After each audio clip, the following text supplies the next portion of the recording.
Bonjour à tous, bonjour à toutes et bienvenue dans ce débriefing de Thursday Night Football entre les Dolphins et les Bengals. Un match qui s'est donc déroulé hier et qu'on va débriefer ensemble pendant quelques minutes. Et pour ça, avec moi aujourd'hui, j'accueille Cyril. Salut Cyril, comment ça va? Salut Flav, salut Yaya, ça va très bien, merci. Et j'accueille Yaya également. Salut Yaya, comment vas-tu? Ça va très bien, salut Flavien, salut Cyril et salut à tous les agents libres en quête de contrat. On a eu un premier match donc avec la première défaite de Miami cette saison, une victoire 27-15 des Bengals de Cincinnati sur les Dolphins.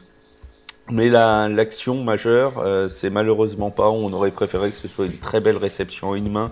On aurait préféré que ce soit un magnifique touchdown de qui que ce soit sur le terrain. Mais non, c'est bien évidemment la blessure de Tua Tagovailoa qui a fait énormément parler aujourd'hui. Une blessure, les nouvelles sont plutôt rassurantes puisqu'il est sorti de l'hôpital, qu'il a pu retourner avec son équipe. Un très gros choc qu'il a pris en fin de première mi-temps et qu'il l'a laissé allonger pendant une dizaine de minutes sur le terrain. Première question les garçons sur l'action en elle-même. Est-ce que, on va commencer par Cyril, est-ce que Cyril, pour toi, l'action est dans les règles de l'art? Est-ce qu'elle aurait dû être sanctionnée ou est-ce que c'est un sac comme on en voit tous les week-ends dans NFL? Bah, à mes yeux, c'est un sac assez basique. Il y a beaucoup de vitesse qui est pris parce qu'il le prend au niveau des jambes, donc au niveau du bas des jambes en plus, ce qui fait qu'en le retournant, c'est assez impressionnant. Mais pour moi, il n'y a pas réellement faute.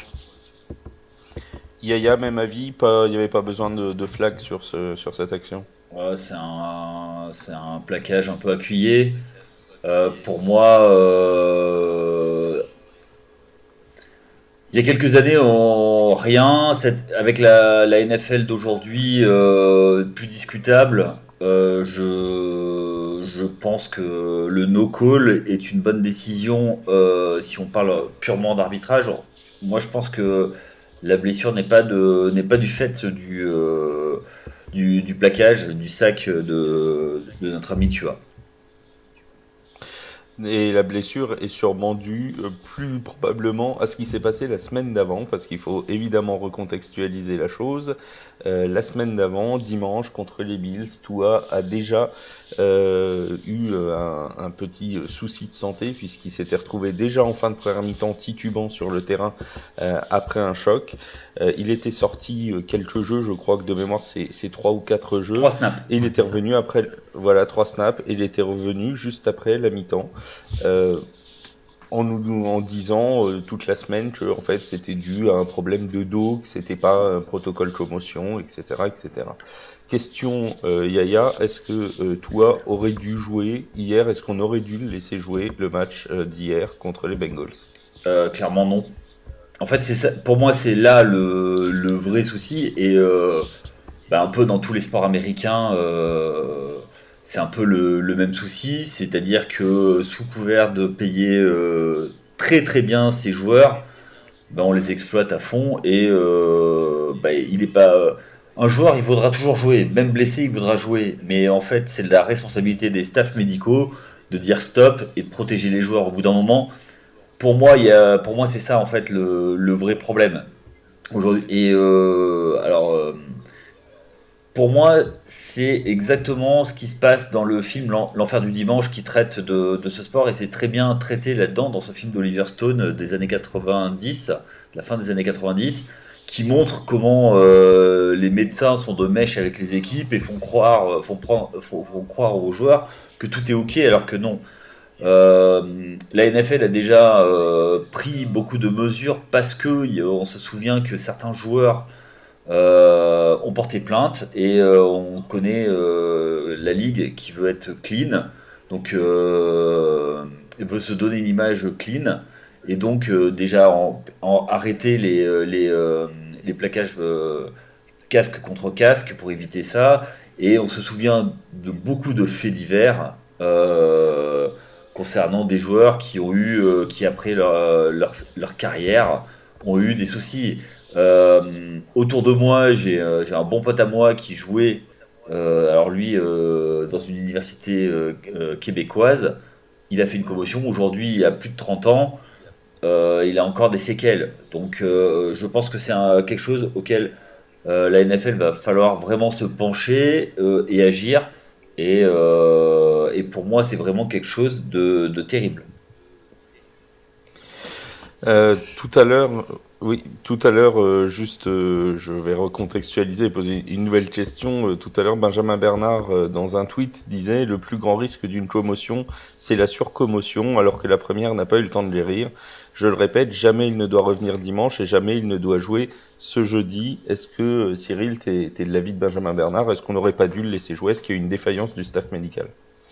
Bah, j'ai pas grand chose à rajouter à ce que Yaya a dit, je suis complètement d'accord, c'est beaucoup trop risqué de le faire jouer, puis comment dire, en plus le contexte fait que je comprends vraiment pas, parce que c'est un début de saison. Si on parle du sportif, le quarterback remplaçant, c'est pas Yann Book, c'est Teddy Bridgewater. Enfin, il y a quand même un niveau qui est assuré derrière. Avec tout le respect qu'on a pour Yann Book, hein, Avec, soit dit en passant. avec tout le respect qu'on a pour Yann Book, bien sûr. Mais je veux dire, même niveau sportif, je trouve pas ça très intelligent parce que c'est prendre un risque complètement inconsidérable, alors que le niveau derrière est normalement assuré en plus. Oui, et que tu sais qu'un choc à la tête peut malheureusement en NFL toujours arriver en plus. Et en plus, il Exactement. n'avait pas eu une semaine entière pour s'en remettre puisqu'ils étaient en short week et qu'ils n'avaient joué qu'il y a 4 jours en plus de ça. Ce qui rajoute en plus. Alors c'est sûr que c'est toujours facile après de parler après que ça se soit passé. Et puis si c'était rien passé, on n'en parlerait peut-être même pas. Mais n'empêche que voilà, c'est vrai qu'il y a eu une décision qui est lourde de conséquences et qui aurait pu être dramatique pour toi, Tagovailoa. Est-ce que, enfin, quand est-ce que vous le voyez revenir maintenant? On peut penser quand même qu'en week 5, il sera mis un peu de côté, j'ose l'espérer, toujours est-il. Il joue contre les Jets en 5e semaine, il joue ensuite contre les Vikings, les Dolphins. Quand est-ce que vous revoyez Tua revenir? Et surtout, est-ce que vous pensez qu'ils peuvent s'en sortir contre les Jets, même sans Tagovailoa, Yaya? J'ose espérer que ce sera un peu plus que deux matchs. Enfin, qu'un match que la Week 5. Il va avoir besoin de repos. On a très très peu d'avance. Enfin, je ne suis pas un spécialiste médical, mais quand on voit que dans un sport plus proche de chez nous, dès qu'il y a un KO, qui est à peu près l'équivalent d'une commotion, les joueurs sont arrêtés au moins 2 semaines, 3 semaines. Vu la force des chocs, j'espère qu'il sera au moins arrêté 4 semaines comme un joueur sur l'injury list. Après, pour revenir à ta question, face aux Jets, euh, bon, avec tout le respect que j'ai pour la deuxième équipe de New York, ça doit passer. Ils ont le matos pour. Donc il y aura, enfin voilà. Et c'est même accessoire par rapport à la santé d'un joueur. Oui. Bien sûr, évidemment, évidemment. Et on parle là justement des solutions de remplacement de Teddy Bridgewater, de tout ça, parce que bah, la saison que Tua joue ou pas continuera pour les Dolphins de toute façon. Oui. Donc après, évidemment, la santé de Tagovailoa est bien évidemment le plus important dans cette affaire. Ça, c'est évident. Donc j'en reviens sur les 3 prochains matchs des Dolphins. C'est les Jets, c'est les Vikings, c'est les Steelers. Cyril, est-ce qu'ils ont vraiment un besoin comment dirons-nous, considérable Impérieux. de Tagovailoa voilà, pour franchir ces 3 obstacles-là. Pour Ou les Jets, est-ce qu'il vaut mieux le laisser se reposer les 3 semaines et quitte à en perdre un ou deux dans ces 3 semaines-là. oui, je pense qu'il faut le laisser se reposer pour les 3 prochaines semaines, tout simplement parce que une défaite n'est pas. Enfin, on va dire qu'ils vont battre les Jets. Je pense que Teddy Bridgewater a montré hier qu'il avait un très bon niveau pour la NFL. Peut-être qu'il y aura une défaite sur les 2 autres matchs, 2 défaites, mais c'est pas une fin en soi. C'est comme le disait Yaya, c'est bien plus important de préserver toi. Puis même Teddy Bridgewater étant un bon quarterback, ils peuvent espérer au moins battre les Steelers, je pense, sur les 3 prochaines semaines. On va parler un petit peu du match en lui-même maintenant, parce qu'il y a quand même eu un match, et Miami a connu sa première défaite de la saison. Alors une défaite, si on s'arrête au score final, qui est quand même de 12 points, hier dans la preview, on avait donné des écarts un petit peu plus serrés, mais si on s'arrête sur le fil du match, les Dolphins sont restés très très longtemps au contact des Bengals, hein, puisque encore en début de quatrième quart-temps, ils menaient 15-14, donc vraiment ils étaient au contact. Est-ce que Cyril, cette défaite, cette première défaite des Dolphins, tu la vois comme un simple accident de parcours ou c'est vraiment un tournant, la fin de l'idylle du début de saison des Dolphins? Non, je pense que c'est même pas un accident de parcours, c'est quelque chose qui devait arriver. Ils n'allaient pas finir la saison invaincus. Ça avait très bien commencé, il est vrai, mais ils allaient forcément perdre contre des bonnes équipes. Ils perdent pas contre une équipe Oh là, ne faible. cite pas, ne cite pas d'équipe, ne cite pas Non, d'équipe, non, on non, va non, avoir non. des problèmes. J'y ai pensé, mais non, non, non, ils n'ont pas perdu contre une équipe faible. Ils ont perdu contre une équipe qui sort d'un Super Bowl. Bon, Ouais. qui faisait un assez mauvais début de saison, mais je veux dire, ça arrive à tout le monde de perdre contre les Bengals. Surtout en plus à Cincinnati, qui a plus forte raison, c'est encore plus compliqué. Toi, Yaya, même chose, t'es pas spécialement inquiet pour les Dolphins après cette défaite-là?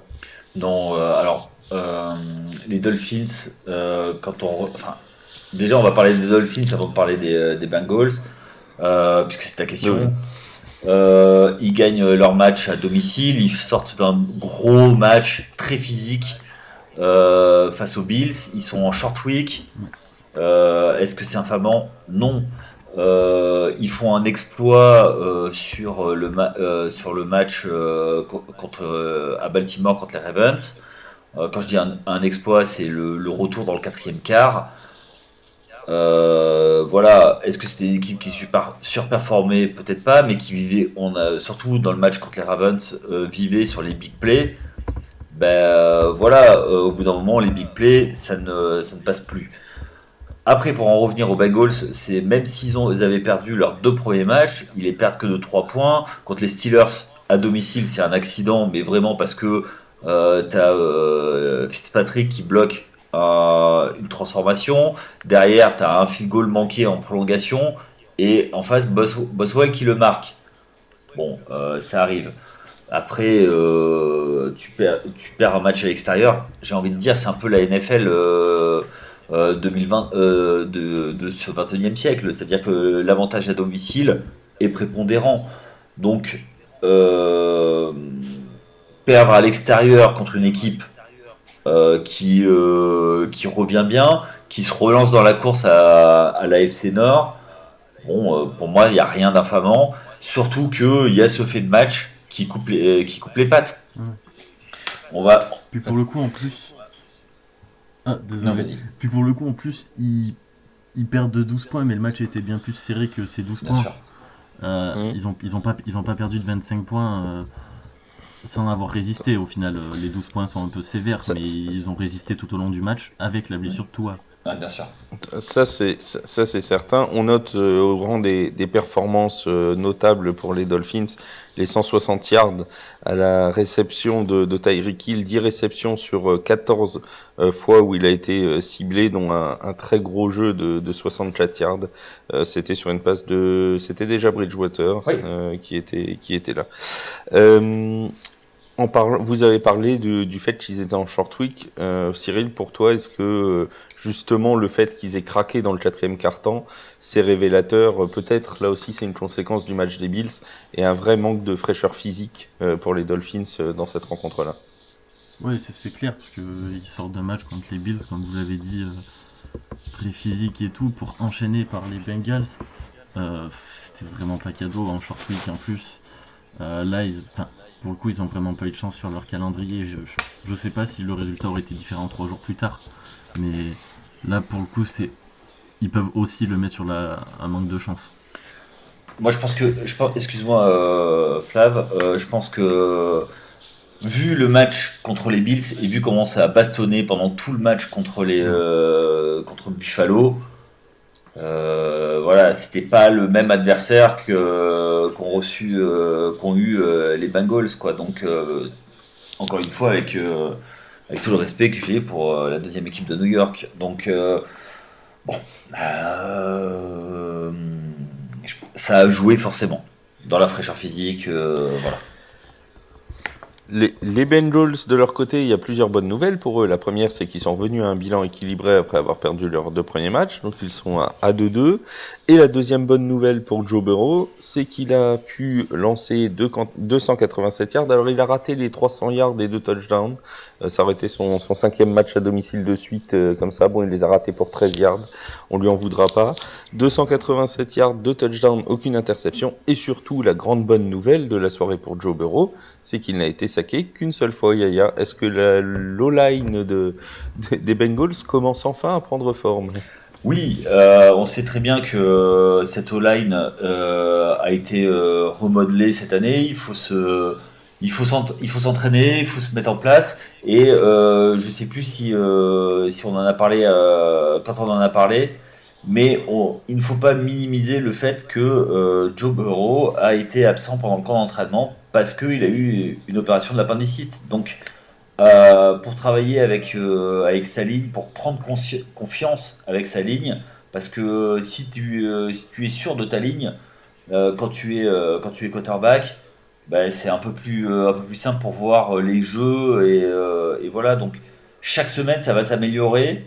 Faut pas non plus dire que tout est gagné, parce que en face, effectivement, on le redit, c'était une équipe qui avait pris 400 yards sur la truffe par, euh, par notre ami Josh Allen. Bon, voilà. À voir, à confirmer, mais c'est encourageant et se dire que on va vers le mieux. Cyril, juste une petite partie sur l'attaque des Bengals. Ils ont fait un très bon premier drive qui a amené d'ailleurs un touchdown. 4 minutes de drive, 75 yards. Et ils sont allés marquer le premier touchdown du match dès le premier drive. Et ensuite, ça a été un petit peu plus compliqué, dirons-nous. Il y a vraiment eu du courant alternatif du côté des Bengals de Cincinnati en attaque. Est-ce que c'est quelque chose qui, toi, t'inquiète, quelque chose sur lequel les Bengals doivent encore travailler? Oui, c'est clair qu'ils doivent encore travailler sur ça, mais ça m'inquiète pas plus que ça, parce qu'on l'a vu sur le match, Joe Burrow a plein de cibles, et dans ces cibles, sur chaque match, il y en a toujours au moins un ou deux qui arrivent à performer lorsque un ou deux autres sont moins performants. Donc euh, ça m'inquiète vraiment pas plus que ça. Euh, la secondary était assez faible en face, du coup c'est quand même assez dommage que des joueurs arrivent à aussi peu performer, que certains joueurs arrivent à aussi peu performer, puisque il y avait que Xavier Howard en gros dans la secondary en face, et en plus il se blesse pendant le match. Donc seconde mi-temps, ils se retrouvent, enfin les receveurs des Bengals se sont retrouvés contre les backups. Je pense qu'ils auraient quand même pu mieux faire, mais au final c'est largement suffisant pour gagner un match quand t'as un ou deux receveurs qui arrivent à passer les 70-80 yards. Et puis c'est Euh, compliqué quand même quand tu es en face, savoir sur qui tu doubles. C'est clair. Tu doubles sur qui? Sur Chase, Higgins, Boyd. Ouais, c'est ça, ils ont doublé Chase tout le match, et au final, du coup, T. Higgins, il fait un gros match, Ouais. quoi. Et C'est, c'est- merci T. Higgins pour la fantaisie. Voilà. on le salue s'il nous écoute, T. Higgins, bah, t'es le bienvenu quand tu veux dans un de nos lives. Euh, on va parler de Joe Mixon, on en a parlé dans le live d'hier d'ailleurs de présentation Ouais. de cette rencontre. Alors il a marqué un touchdown, ça voilà, on ne pourra pas lui enlever ça.